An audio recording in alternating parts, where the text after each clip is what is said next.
It is Phil's and my Christmas 1995 wish that you are enjoying God's blessings in your life. We want each of you to have a copy of our home movies dating from the 40s through the 70s.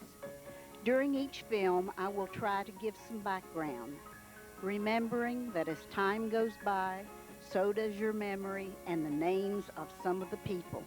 The actual facts surrounding each film may be a little fuzzy, but the wonderful remembrances of each event come flooding back. We hope you enjoy viewing them. We have felt that these films were among our most treasured possessions. As time goes by, we hope this videotape will become one of yours. This first black and white film is a copy of a film that was owned by Aunt Alice, my mother's sister. We see my first cousin Margaret and Buster in the swing on the porch of Aunt Alice's Edgewood Drive home.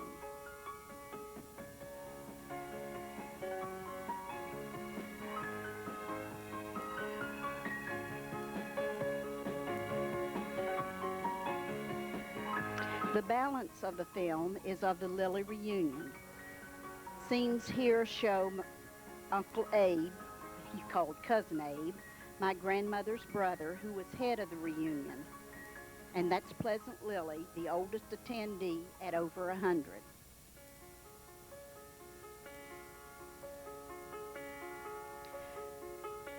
There's my mother and father, my sister Nora, Hallie and Klein Lilly, and my Aunt Alice setting up a picnic.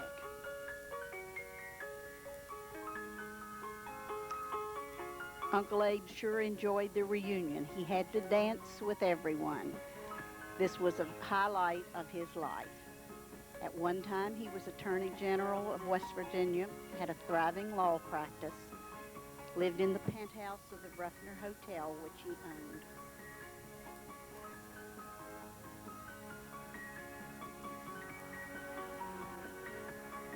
That's some of the huge crowd. At one time, our reunion was covered by Life magazine.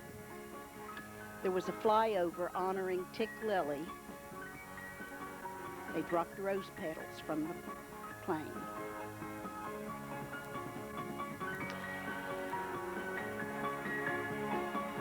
This is a copy of the film that was owned by Josele Lynch, mother's second cousin. My maternal grandmother, Cynthia Jane Lilly, and her two brothers, Cousin Abe and Bob, all had March birthdays. Generally, the dinner was at our home due to Granny's poor health.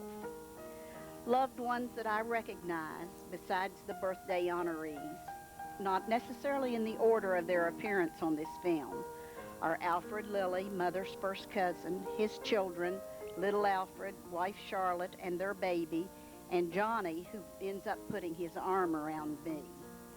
Uncle Bob's daughter, Nancy, and her husband, Bob Edwards, Granny's family, Aunt Alice, Uncle Raleigh, and her son, Tommy, Uncle Basil and his wife, Frances, and their two small children, as well as his son, Paul, in the Marines, and Margaret, children from his first marriage. And of course, you see Mother, Daddy, Nora, Alice, Joe, and Rosemary.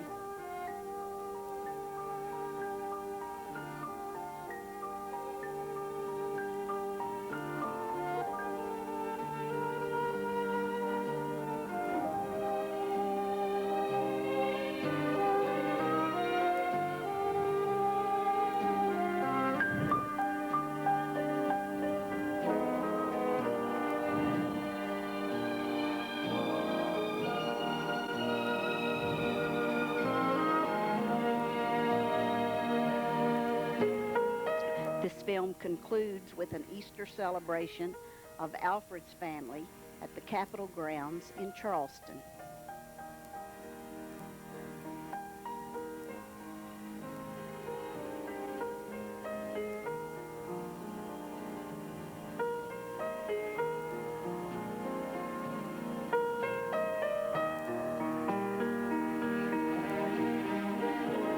Made many visits to Joe Seal's home in Morgantown when Phil was there and when we first moved to Morgantown. And I got this film at that time and had a copy made of it.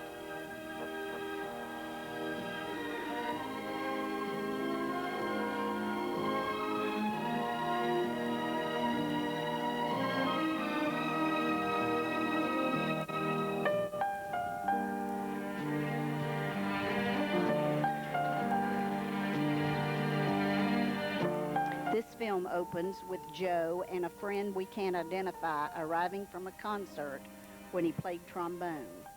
Next, in our kitchen with Mother, Daddy, Rosemary, Joe, Alice, and toddler Bob eating bananas.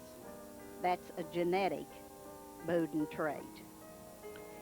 Next, you see Debbie and Diane. No, we've got more dancing first.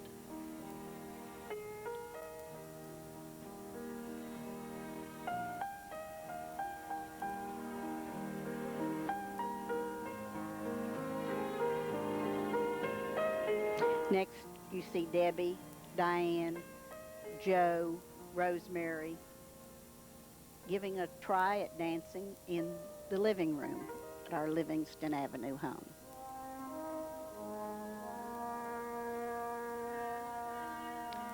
Note Diane's sunglasses, a trademark.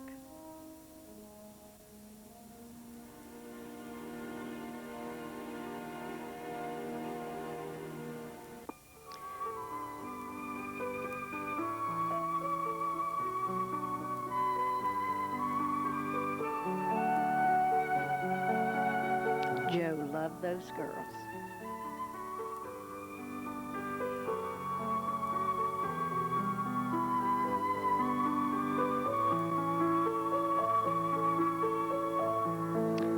The balance of the film is of a reunion of Uncle Basil's family.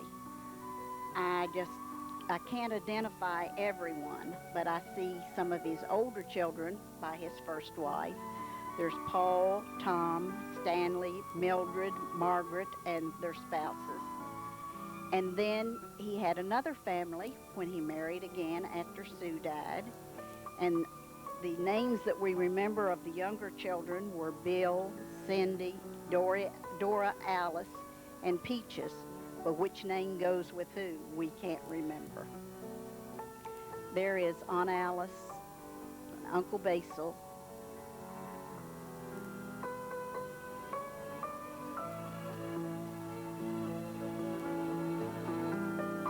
the brothers and sisters, Mother, Aunt Alice, Uncle Basil.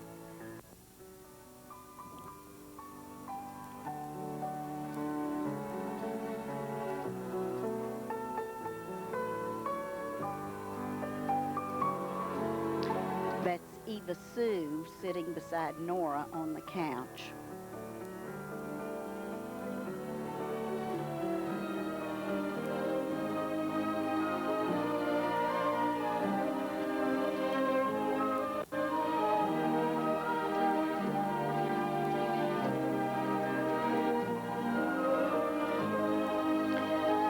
The young people at Emmanuel Baptist Church gave me a 21st birthday party in June 1956.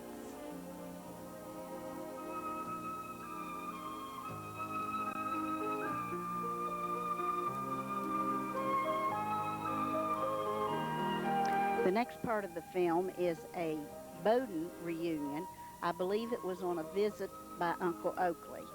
I see Aunt Alma, Uncle Alan, Daddy's sister and her husband. I see Aunt Maud and Aunt Icy, Carol Brent, Corky, my first cousins, and of course all of my family there.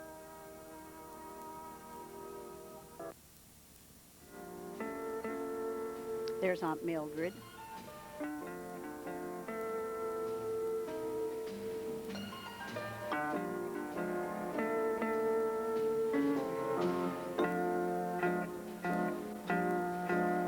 Aunt Alma.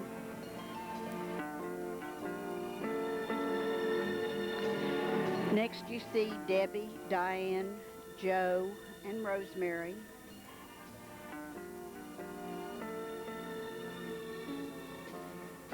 Mother and Daddy.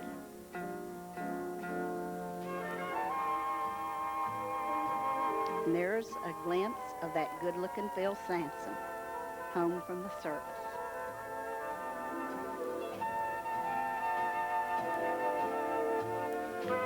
We always had to dance for the camera.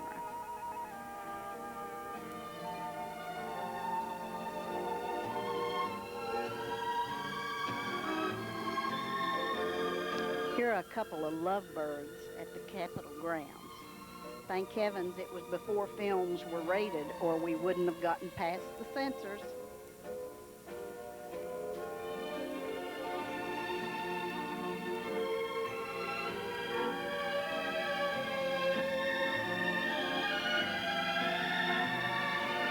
Isn't young love grand?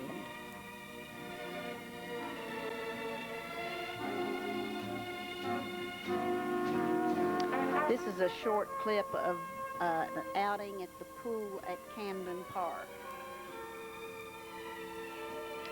It must have been the church group, because I do see faces of Gloria and Bill Parr, a brother and sister from our church. And there comes you-know-who jumping off the slide.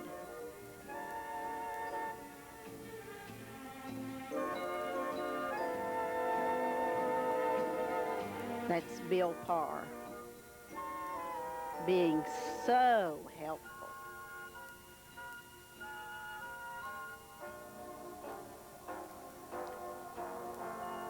Well, not really.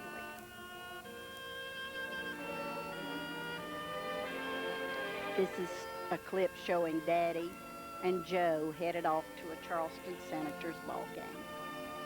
Look at that beautiful Plymouth sitting in the background. That's someone I don't even know.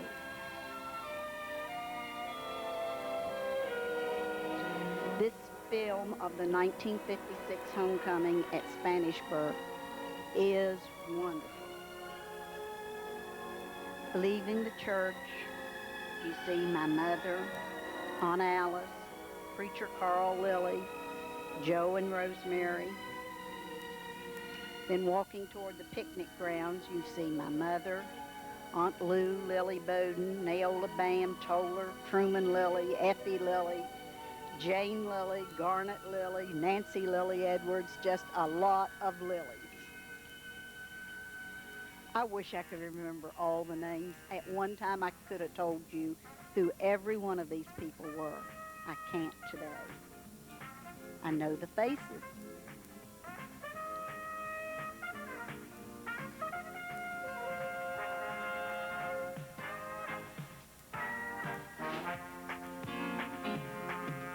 Of course, the most beautiful one there is my mother, with Aunt Alice running the second, close second. Take a look at those beautiful hats. Later in the afternoon, we gathered at the home of Truman and Ethel Lilly at the mill. You can see my daddy, Mary Grace, Virginia Bam, Aunt Hattie, just so many.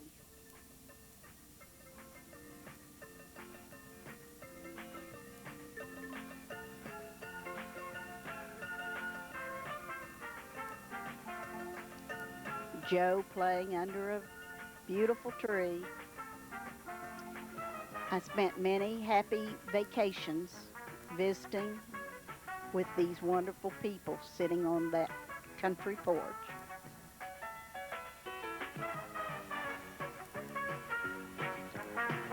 We attempted to line up and walk past the camera, and of course we were singing a robust old-time religion.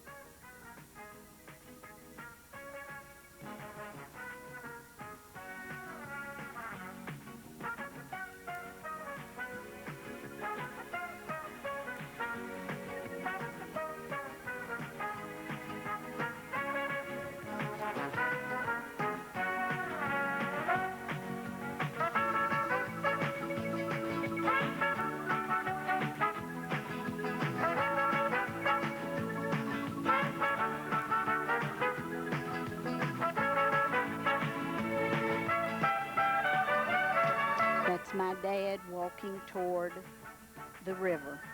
You see the mill in the background.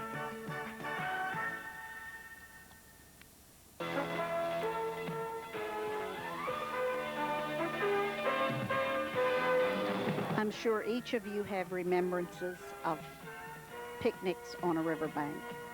This film is an outing to New River, and it's very, very special to me. Phil and I were dating, and I invited him along. Daddy's fishing, and the rest of us are flitting around trying to get our picnic ready. Notice Mother's impersonation of Sophia Petrillo carrying her pocketbook. Phil, Mother, and Joe gather wood and start the fire. Then Rosemary and Mother get the picnic ready.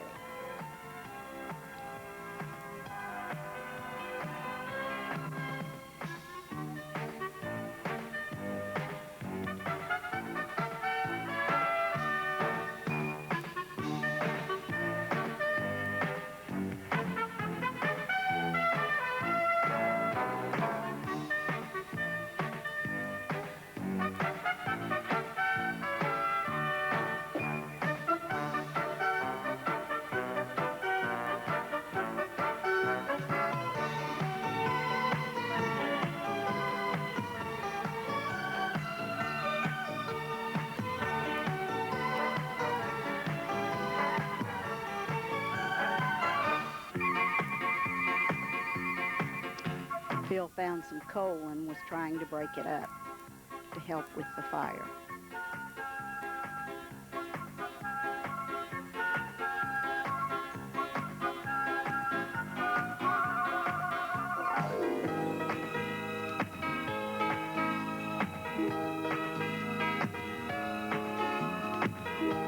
That looks good enough to eat.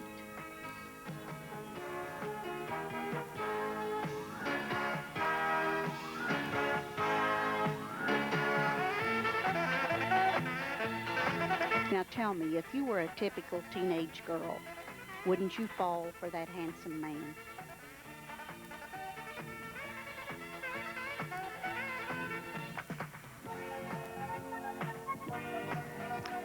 We attempted to get in the water.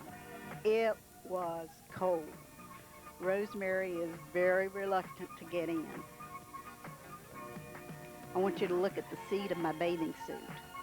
The coal dust was everywhere.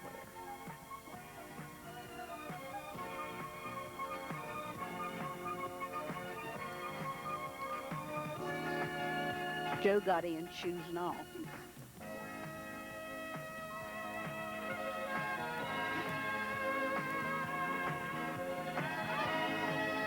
This was taken after we got home that evening. You can see by this film who was masterminding this romance.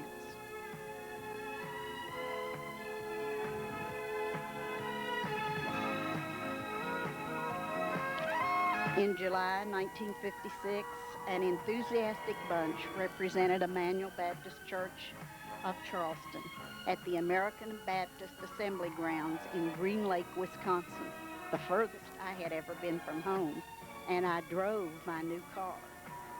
There were 6 of us. We put our luggage on top. We took an outboard motor in the trunk. We drug all the way to Wisconsin.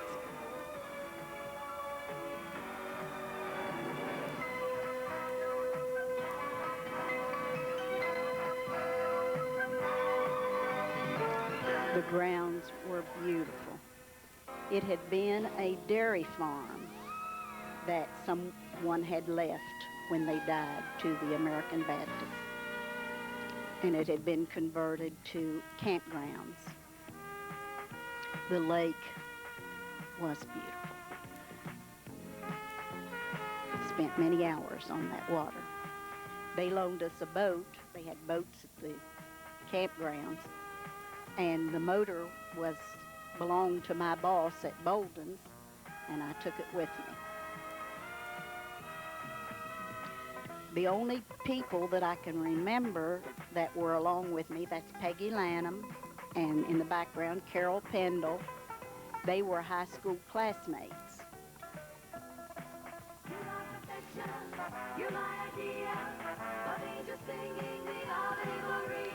Then there was Gloria Parr and her husband and her brother Bill. Who else went? I don't know.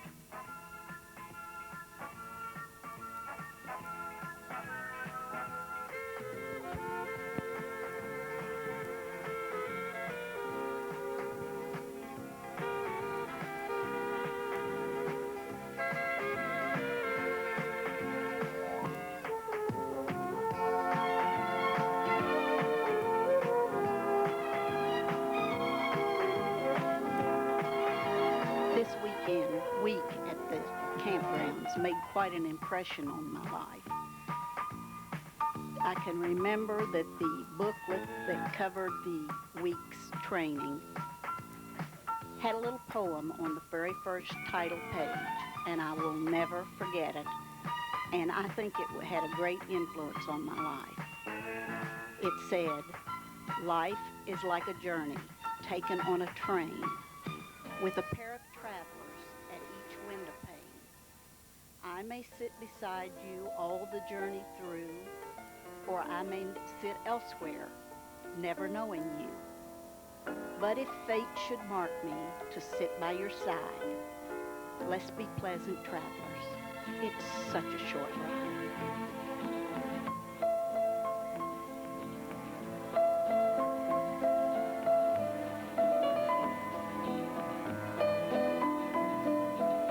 This is the Roger Williams Inn, which is where we stayed on the grounds. The housing was, you certainly wouldn't call it a campground. The housing was beautiful.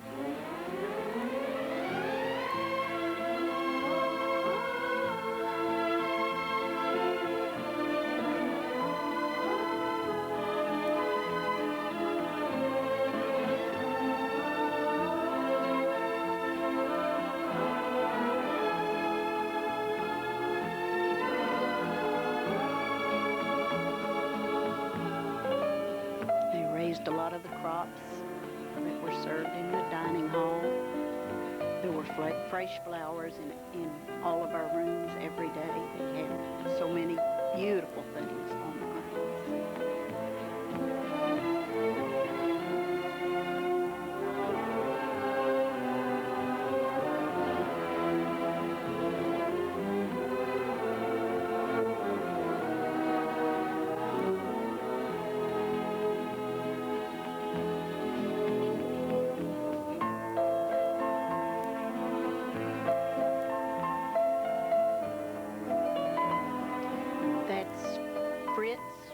First name, I do not know his last name, and I cannot remember his wife's name.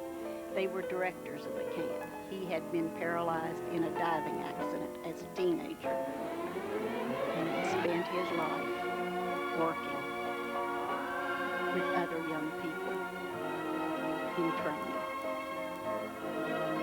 There are some of the beautiful flowers that were everywhere.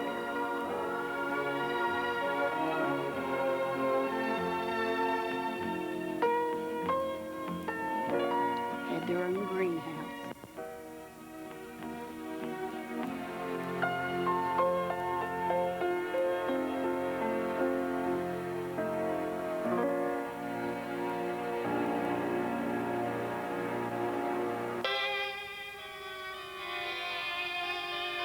Here we are getting ready to leave and pulling away.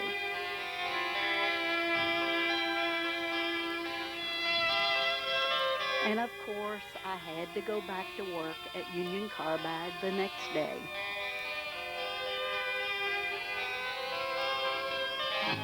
This footage is of the 1956 Carbide Girls Chorus Christmas party at the Kanawha Airport restaurant.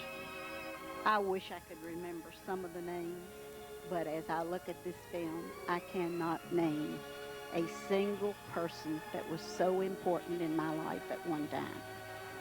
We entertained so much representing Union Carbide in the community. We sang for the Lions Club, the Kiwanis Club, so many outings. And each year, Carbide would treat us to a wonderful Christmas dinner.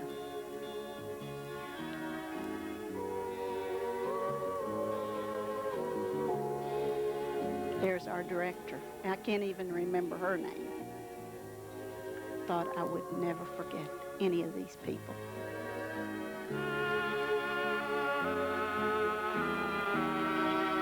You know what this tells you, young people?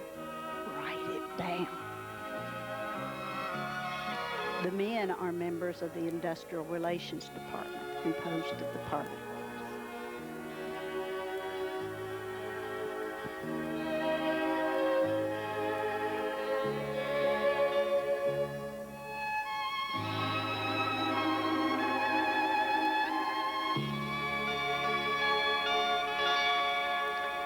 This wedding film is very special because it contains footage of both of our families.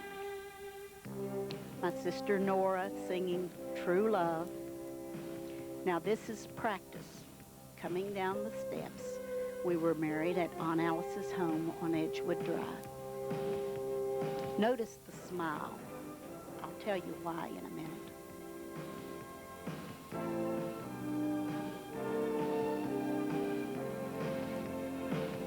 This is the real thing. There is no smile. I was scared to death. My sister Alice was my matron of honor. Rosemary was my bridesmaid. There's Phil's brother, Eugene. He was the best man. We were married by William Farmer, the pastor of Emmanuel Baptist.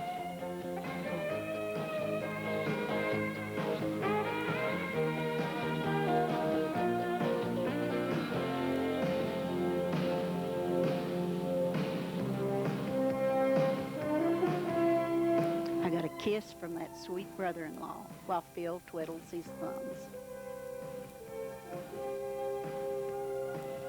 There's my sweet Alice and my beautiful mother. Now, we thought the camera was acting up, so we wanted to make sure we got it. So we came down the steps again. There were smiles this time. It was all over.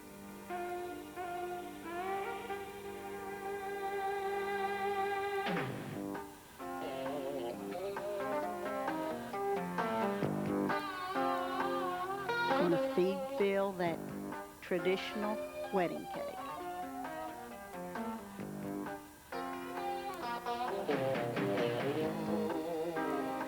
And of course we dropped some.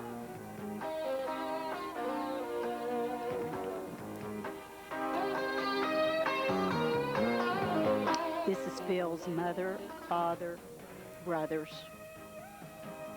and I steal him away. That's Edwin Tabor, who was a close friend who took the pictures of the wedding. And here we are off to our honeymoon at Huntington, down the road 50 miles. Remember, this is December 22nd. We had to be home the 24th, Christmas Eve.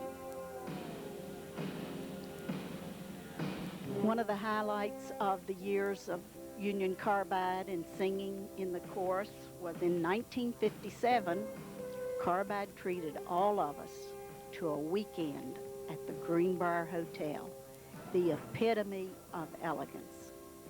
If you've never been there, you don't know what I'm talking about.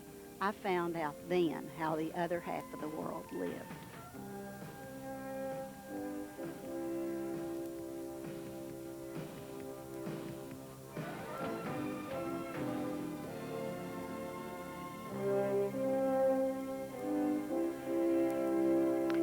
We made a stop at the General Lewis Hotel in Lewisburg.